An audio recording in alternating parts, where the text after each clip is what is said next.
BRS పార్టీకి హరీష్ రావు రాజీనామా చేయబోతున్నారా? రాజీనామా అనంతరం ఆయన ఏ పార్టీలోనైనా చేరుతారా లేదా సొంత పార్టీ పెడతారా? Harish Rao రాజీనామాతో BRS party చీలుతుందా? ఈ విషయాలన్నీ ఈ రోజు మనం ద బ్యాక్ స్టోరీలో చూద్దాం. హాయ్ హలో నమస్తే, వెల్కమ్ టు వార్తావాణి. నేను మీ విజయ్ రెడ్డి.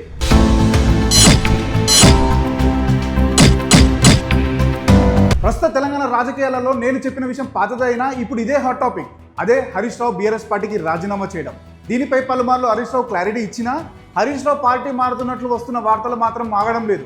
అయితే నిప్పు లేనిదే పొగ రాదు కదా, మరి ఆ నిప్పెవరో పొగెవరో ఒక్కసారి మీరు కూడా ఆలోచన చేయండి. సరే, కమింగ్ టు టాపిక్. బీఆర్ఎస్ రజతోత్సవం కార్యక్రమం ముహూర్తం ఫిక్స్ అయినప్పటి నుండి తన కొడుకు కేటీఆర్ రాజకీయ జీవితం కోసం హరీష్ రావును కేసీఆర్ దూరంగా పెడుతూ వస్తున్నారని పలు మీడియా కథనాలు పేర్కొన్నాయి. అందుకే ఆయనకు కేసీఆర్ ఎలాంటి బాధ్యతలు అప్పచెప్పకుండా అంతా కేటీఆర్ పగించారని పార్టీ నేతలు చెవులు కొరుకుంటున్నారు.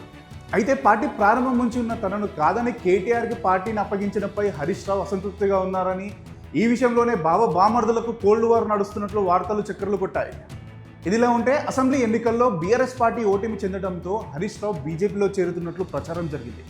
అయితే దీనిపై హరీష్ రావు గతంలో స్పందించారు. తాను బీజేపీలో చేరడం లేదని, బీఆర్ఎస్ పార్టీకి రాజీనామా చేస్తున్నానని జరుగుతున్న ప్రచారాన్ని ఖండించారు. ఆయన చేసిన ప్రకటన అప్పుడు బీఆర్ఎస్ శ్రేణులకు కొంతమేర రిలీఫ్ ఇచ్చింది. అయితే ఇప్పుడు మరోసారి హరీష్ రావు బీఆర్ఎస్ పార్టీకి రాజీనామా చేసేందుకు సిద్ధమయ్యారనే వార్తలు టాక్ ఆఫ్ ది టౌన్ అయ్యాయి. సరే, ఒకవేళ హరీష్ రావు బీఆర్ఎస్ పార్టీకి రాజీనామా చేశారని అనుకుందాం. అప్పుడు బీఆర్ఎస్ పార్టీలో జరిగే పరిణామాలు ఎలా ఉంటాయో చూద్దాం. మొదటగా హరీష్ రావు రాజీనామా చేయడం బీఆర్ఎస్ పార్టీని మరింత క్లిష్ట పరిస్థితులకు నెట్టుతుంది.